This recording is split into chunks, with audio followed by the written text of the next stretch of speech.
Hey, FanboyNation. This is your pal Daffy Duck, and you're watching. We're watching Fanboy. A fanboy, etc. FanboyNation. Dot, I assume Tom.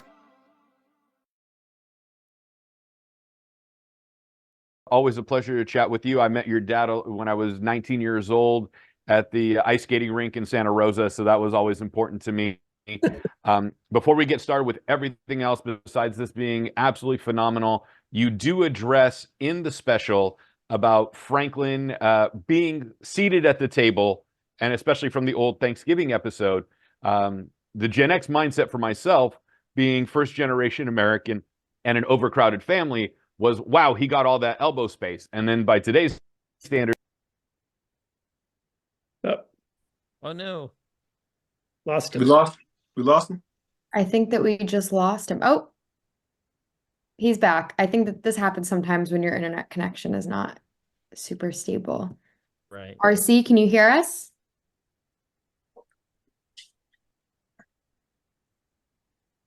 Back. He's back. RC there? All right, we're back. Okay, I'm here. amazing. Perfect. Yeah, let me touch upon that thing. I mean, like as you know, back in the 1960s and 70s, when Bill Blenz was doing the animation, they didn't think about the effects of where a character was placed at and whatever, and how that happened. Who knows? But it's become relevant in our lives now, and with the internet trolls out there looking for every little thing they can pick on and comment on, whether it be Taylor Swift or Franklin at the table. And my son actually brought that up and said, "Hey, Dad, maybe we can create a scene and fix that." I think we lost him again. RC, you there? Your square's there, but we don't hear you.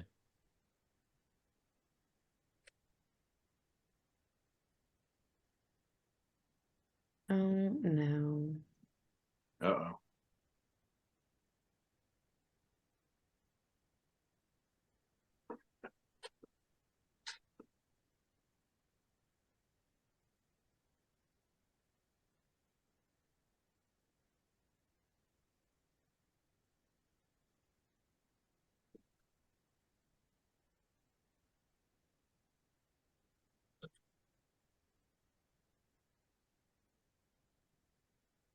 All right, let me figure this out with him. Maybe, oh, okay, I think he's on a different device.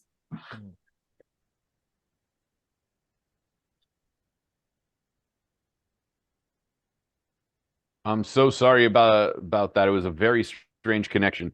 I've been there, RC. It's not a big deal, man. Yeah, no worries. I don't know how much that you got, but I didn't get most of it. I was saying that, being Gen X and first generation American, I saw Franklin get the whole side of the table to himself. I was excited because he got all the elbow room.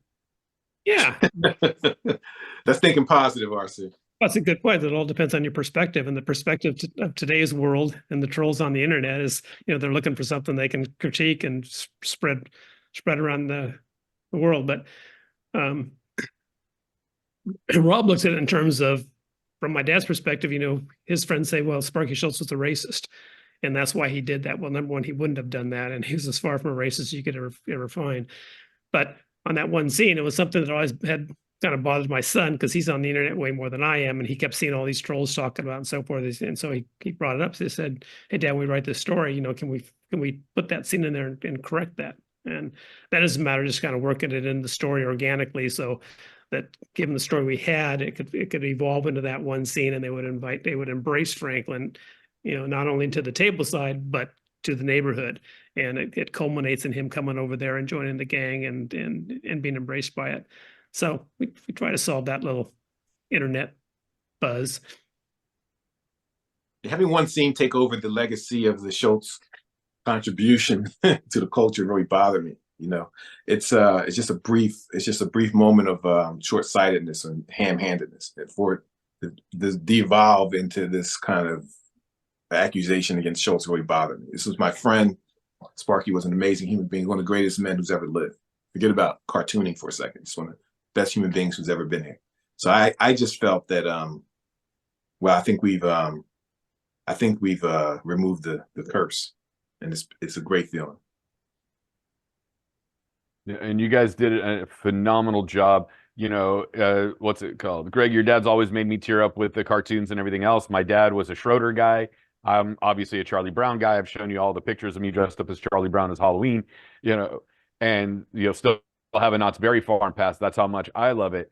Raymond, what does the story speak to you? And then Rob will get back to you. Also being an Armstrong like Franklin, how significant is that tie sharing a name with the character?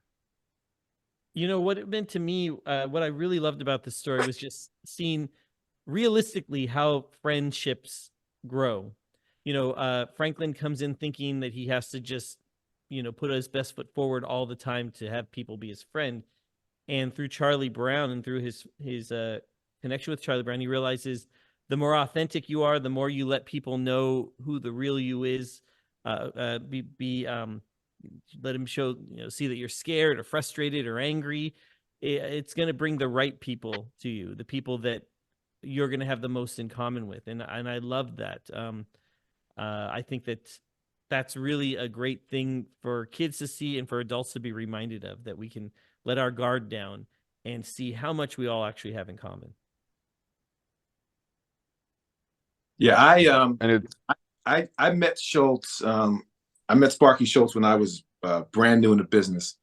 When I signed my deal, it happened to be with United Feature Syndicate, where Snoopy and Peanuts and everything. Before my ink was dry on my contract, Sarah Gillespie, we shared an editor named Sarah Gillespie. She discovered me, and I said, Sarah, I have one request. She said, yes. Can you introduce me to Sparky Schulz? To Charles, I didn't know who was Sparky. Charles Schulz, can you make the introduction? She said, what? I said, can you introduce me to Charles Schulz? I mean, he's here, I'm here, and She says, no, it's like meeting the Wizard of Oz. No way, no how. No one meets Sparky Schulz. She said, I tell you what, write him a little letter and stick it in the thing, send him a comic strip. He likes it. He happens to like that. That I know. But no, there's no introductions. And I did. I sent him a strip. I had mentioned Snoopy within my first month of syndication. In this strip, I had one of my characters singing "Hang On, Snoopy, Snoopy, Hang On," and her husband comes in. Marcy's singing at the kitchen sink. It's hang on, Snoopy, and Joe comes in. That song is saying "Hang on, Sloopy, honey. What are you doing?" She goes, "What? Yeah, it's Hang On, Sloopy." She goes, "Really? That's so amazing." Takes a beat and then continues singing "Hang On, Snoopy." And I sent that to Sparky, and when I finally met him, through no help from my editor, she really was not going to do it. A different thing happened and ended up in front of him. It was really amazing, man. I went into his office and saw that "Hang On, Snoopy" thing in a frame on his wall. He had a famously Spartan workspace. I mean, he had a drawing table, a bookcase, a sofa, a desk. He didn't put stuff up all over the place. And I was in disbelief. I just thought, what is that doing up there? And then I clumsily said, "Oh, I see what you did there. I appreciate that." He goes, "What do you mean?" "That's a nice gesture, man. You heard I was coming here. That's very nice." He said, No, I don't do that. He said, "Jumpstart is great, man. It's got what Peanuts has, great characters." And I'm going to say this about Sparky Schulz. From that moment on, and I was his friend for 10 years. From that moment on, he treated me as an equal, talked about my strip in the same sentence with Peanuts. And it took me years to sort that out. I just felt like, why is he doing this? I used to wonder if other cartoonists had this experience. They just talk to cartoonists this way. He wanted you to feel like we're all part of the same. But I realized after years and years and years that he identified with me in lots of different ways. So when he named Franklin, changed his name to Franklin Armstrong, he called me and asked for my blessing. And again, I just felt like, what's happening right now? And I said, "Oh, I'm so honored, Sparky. That's great." But I was embarrassed. I honestly didn't feel worthy. I was just a Wayne's World moment. Like, I don't know what he's doing. And I never told anyone. RC, I just never told anyone. I kept it inside for 12 years. And one day I was giving a speech at the museum, and I said, "Hey, by the way, that guy on the wall right there, that's Franklin Armstrong. He was named after me." And his widow, Jeannie, walked up to me. He was gone by 2007. He was gone in 2000. But she walked up to me and said, "How come I never knew that?" I said, "Well, I'm going to walk around telling people." She says, "Yeah, it's a big deal." And then I don't know whether she made a big deal about it, but the phone began to ring after that for sure. And I did NPR and different things. I felt unworthy then. Welcome home, Franklin. It's over. I don't feel unworthy. This is a masterpiece, man. I'm so honored to be a part of it. Proud to be a part Well, of it. what you all pulled off with this was absolutely incredible. Brought a tear to my eye. You know, and it's amazing that it took one fan letter from a little girl to sit there and mention Dr. King, and he goes, okay, she's right. And, you know, a child inspired him to create Franklin. I think mean, that- I think she was a grown woman. Yeah. Yeah, oh, it was a grown woman. I thought it was a child. I'm sorry.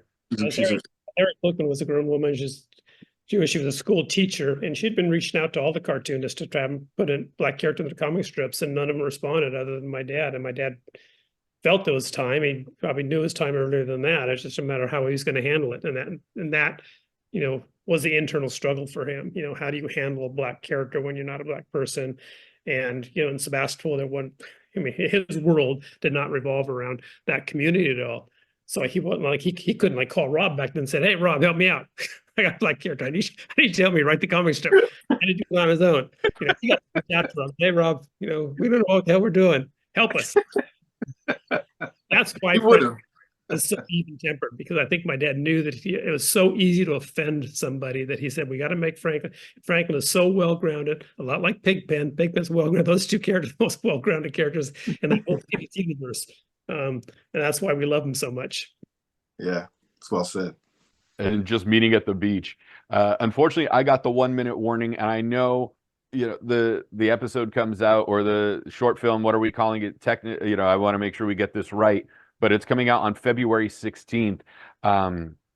You know, with myself, Welcome Home Franklin invoked a lot of emotion, you know, moving and making new friends, and everybody has gone through that, or quite a few people have gone through that.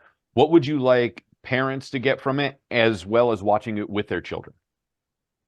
Well, like parents to kind of regress to a children's level and look at life through a children's lens and say how easy it is to get along with somebody. You don't need to come in and say, hey, you know, I'm a doctor, I'm a lawyer, I won an Emmy Award last week. It's like, who are you? What kind of music do you like? Do you like motorcycles? You like baseball? You know, take the conversation down a level, get to know each other from who they really are. That's the message I hope adults get out of it. Children, they grasp it anyhow. They're smarter than the parents. I hope they're inspired by it, man. I agree. Fantastic. Gentlemen, thank you so much for your time today. Sorry about the technical glitches, but the error is human. If you really want to screw up, use technology. Welcome Home Franklin comes out on February 16th on Apple TV Plus. I need to come back to the museum. Thank you so much for your time today. Thank you. Come visit us, Thanks okay? a lot. Absolutely. I need to come back up to Santa Rosa. Love to see you.